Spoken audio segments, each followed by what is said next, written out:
assinar um tratado conosco. Vocês não vão adorar os deuses de vocês, vai ter que adorar o nosso Deus, o Deus vivo, e o seu trabalho é trabalho braçais.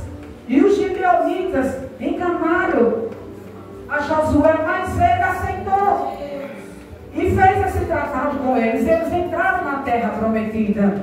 Mas quando Saul descobriu que os jeobitas enganaram, ele mandou assassinar todos os jeobitas. E veio o tempo agora do rei Davi. Saul morreu, assume o rei Davi. E quando Davi assume o trono, começa a governar, a reinar, logo no início do capítulo 21 do Salmo, houve 23 anos de muita seca e fome. E Davi vai consultar a Deus.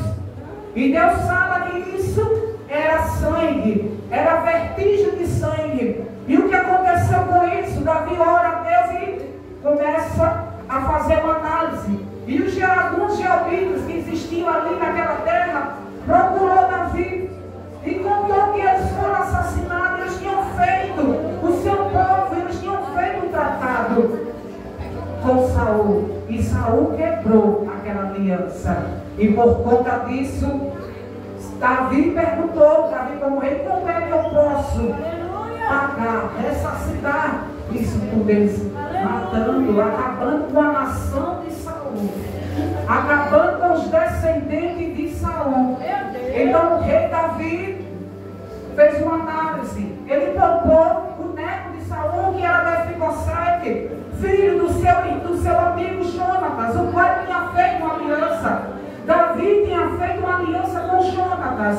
Então ele poupou o neto, mas ele se lembrou dos dois filhos de Rispa, que era a concubina de Saul. Se lembrou também do filho da filha de Saul, que tinha mais 5 filhos. Então foram eles que foram para a forca. Foram eles que foram morrer enforcados pelos erros do seu pai, sem ter nada a ver. E o que a palavra do Senhor nos já diz logo no início, a revelação desta palavra. Você como mãe que está aqui nesta tarde, você como pai, porque os homens que estão aqui nesta tarde, eles são bem-vindos entre as mulheres. Cuidado, porque vocês são responsáveis pelo futuro dos seus filhos. Nós somos responsáveis pelo futuro dos nossos filhos. Qual é o ensino que nós estamos dando para os nossos filhos? Aleluia. Louvado e agradecido seja o nome do nosso Senhor e Salvador Jesus Cristo, que está aqui nesta tarde, aqui neste lugar, nesta mesa. Louvado seja Deus. Somos responsáveis, igreja, pelo futuro dos nossos filhos. Continua glorificando, igreja, porque Deus está aqui neste lugar. Os filhos de Rispa morreram enforcados por conta do erro de seu pai. E por que, pastora Maria, está falando de Rispa nesta tarde? Qual é o ensino que ela nos traz? Rispa, como nós lemos e escutamos e ouvimos, os dois filhos dela foram enforcados na cidade. E era um constrangimento muito grande, porque tinha que ser enterrado no mesmo dia. Mas eles não foram enterrados. A palavra nos fala que eles ficaram lá pendurados na forca. E o que foi de Rispa como mãe protetora, mãe zelosa, mulher de fé? Ela chegou, trouxe um pano de saco, armou uma tenda sobre os corpos dos seus filhos que estavam lá pendurados. Abriu nos relata que ela vivia espantava as aves do céu, para que não tocassem, não devorassem os seus filhos, os cadáveres. À noite, a Bíblia fala que ela espantava os animais do campo que chegavam para não comer, devorar os corpos dos seus filhos que estavam lá pendurados. Olha o zelo desta mãe. Olha o cuidado desta mãe com os filhos dela. Cuidando, zelando, mesmo depois de morto. Estava muito engraçada, mas ela estava ali protegendo, cuidando dos seus cadáveres que estavam lá. Até que a Bíblia fala que Davi ficou sabendo que estava lá ainda no pátio, na forca. E Davi mandou pegar e sepultar aqueles ossos, aqueles cadáveres, até que Rispa retornou para sua casa. E eu fico imaginando, analisando que tormento não foi. Que dias de angústia e tribulação para aquela mãe. Perdeu seus 2 filhos. E ainda mais ela ficou ali de vigia, cuidando para que os seus filhos não fossem devorados pelas aves dos céus e pelos animais do campo, guardando, vigiando. E o que é que isso traz para nós, mães que estamos aqui nesta tarde? Cuidado, zelo. A Bíblia nos relata que nosso Deus, Ele nunca perdeu, não perde uma batalha. E isso, como mãe, ela cuidou dos seus filhos até depois. Ela só se contentou depois que elas iam enterrados, sepultados com dignidade, para honrar, como sinais de honra da mãe para os seus filhos. Ela honrou seus filhos até aonde deu para honrar, porque ela pôde fazer o que estava ao alcance dela, e isso honrou. E que nós nesta tarde podemos se desprender e aprendermos com o Senhor que Deus, Ele foi a primeira mãe, porque Ele criou nós. Então Deus, Ele nos deu esse ensinamento, porque Ele diz no livro de Isaías 49 e o versículo 15: pode uma mãe esquecer do filho que amamenta? Pode uma mãe esquecer do seu filho? Não, é difícil. Eu já comentei, eu sei que é difícil uma mãe. E uma mãe, parece que ela não amamenta, ela não esquece. Ah, mas ela deu, pastora. Eu conheço mãe, ela deu a mãe, ela deu o filho. Possa que ela não criou, mas ela sabe. Quando você pergunta a uma mãe, quantos filhos você tem? Ela diz, comigo tenho 2. Mas ele tem mais 2 que eu doei. Tem 2 que minha mãe cria. Tem 2 que eu perdi. Ela sabe que ela é mãe. Quantos partos ela teve, ela não esquece. Ela não assumir o papel de mãe, mas ela não esquece. No nosso Deus ele diz assim: se porventura ela esquecer, eu, todavia, jamais esquecerei. Deus, Ele está aqui neste lugar contemplando o coração de irmão nesta tarde.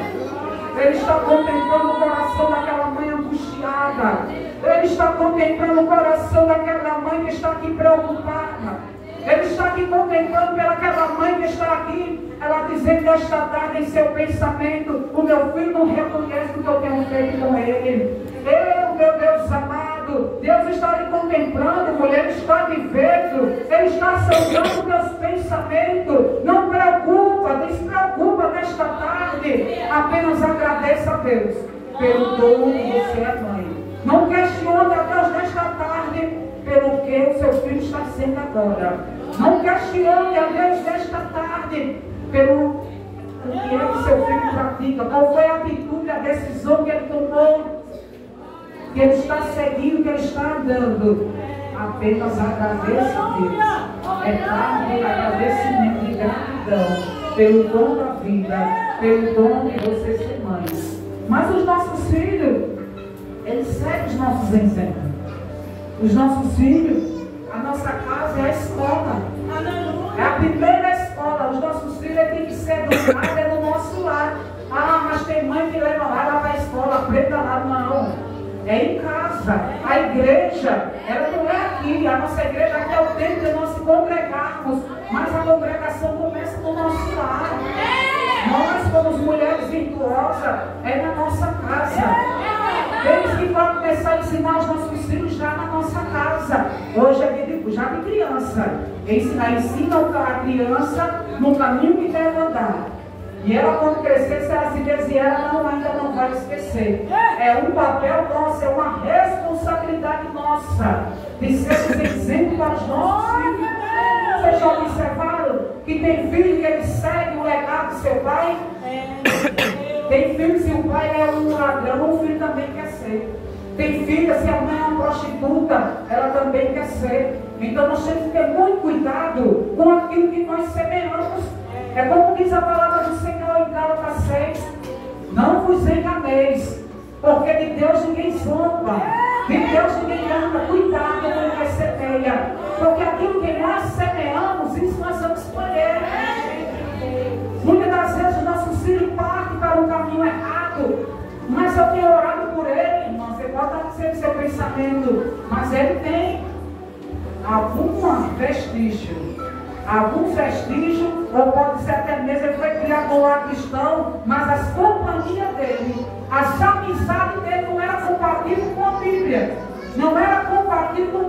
ali viciando dentro de casa. E por a mãe ser uma mãe de açúcar, dando tanto mimo ao seu filho, ela não percebeu que seu filho estava com essa amizade, ou a sua filha, com essa amizade, e não era de acordo com o que estava na palavra. E hoje ela está derramando lágrimas, sofrendo. Tem mãe que visita o seu filho lá no presídio, mas ela tem vestígio, tem culpa, mas como? Porque foi uma mãe que se fez de desavisada. Você vai pegando aí qual é o tipo de mãe que você é. Você é uma mãe de açúcar, aquela mãe que dá tanto mimo ao seu filho que ela não percebe os erros dele. Dá tanto mimo, tudo que ele quer, ela deixa fazer, que muitas vezes deixa ela até comer, que torna um filho diabético. A criança é tudo que ela faz. Mãe de açúcar. E a mãe desavisada é aquela mãe desapercebida que quando vê os seus filhos aprontando, ela coloca a culpa no pai, dizendo: eu não sei a quem foi que ele saiu, eu não sei a quem foi que ela puxou. Dizendo, mãe desavisada. E tem a mãe leoa, aquela mãe que ela defende o seu filho com unhas e dentes. Ela protege o seu filho com unhas e dentes. Essa é a mãe leoa. E tem a mãe de primeira viagem. Oh, aleluia, louvado seja o nome do nosso Deus. A mãe de primeira viagem também é aquela mãe que cuida, ela se mostra ser forte, mas quando vem a primeira dificuldade, ela mostra o desespero. Essa é a mãe de primeira viagem, é normal.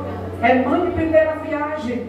Tem a mãe de segunda, a mãe de terceira, quarta e quinta viagem, que é aquela mãe, um exemplo, a chupeta do bebê cai, ela pega e coloca na boca sem lavar esse mês, é vitamina S.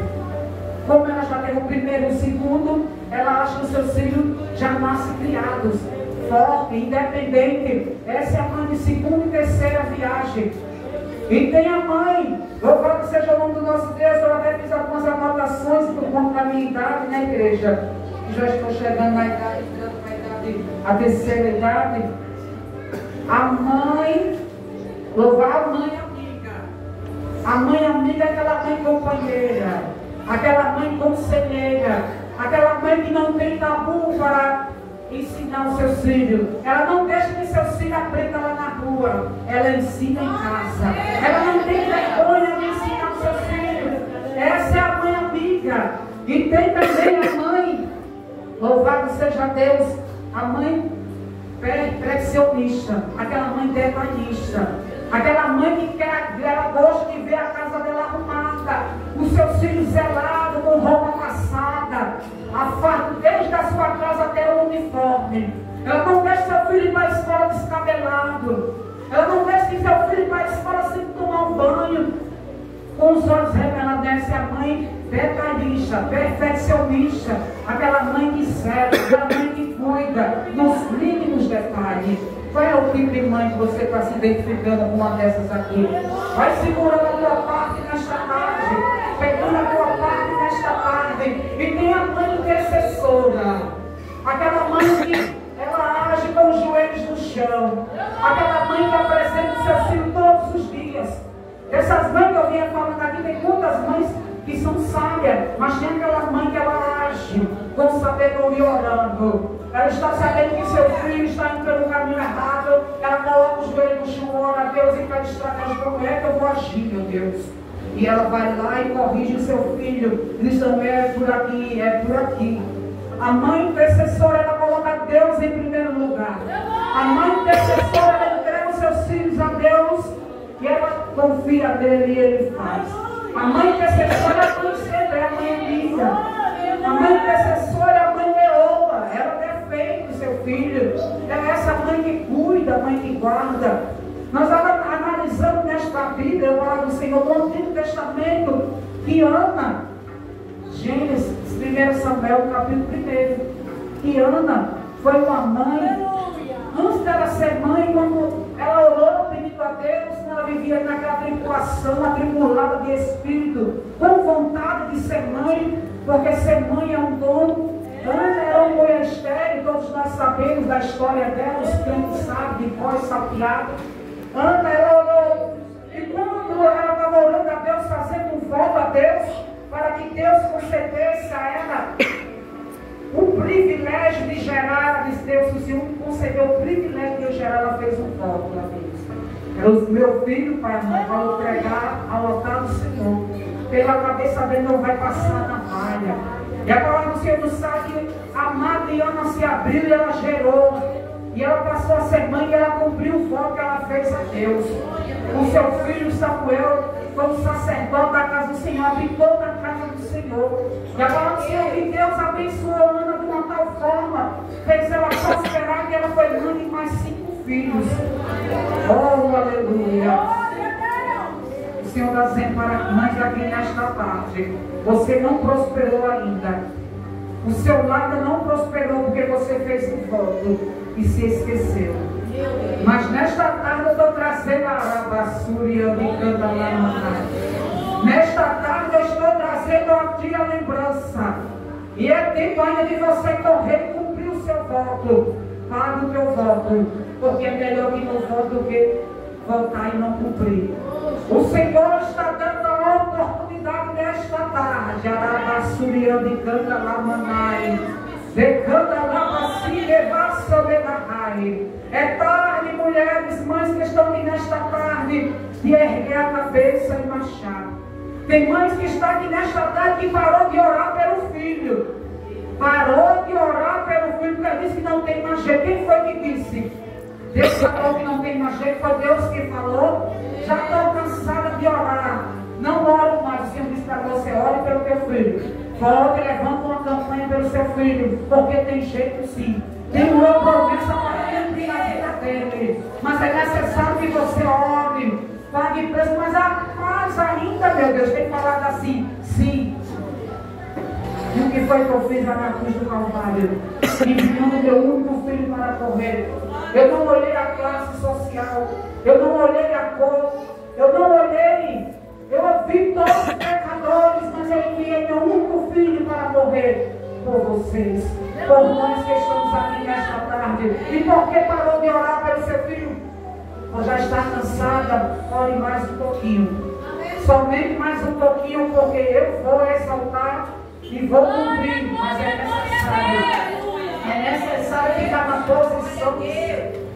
Tem mulheres, igreja, tem mães que parou de orar por conta dos seus, filho duro, rebelde, coração endurecido. Mas é necessário ser quebrado na oração. Ser quebrado o joelho na oração.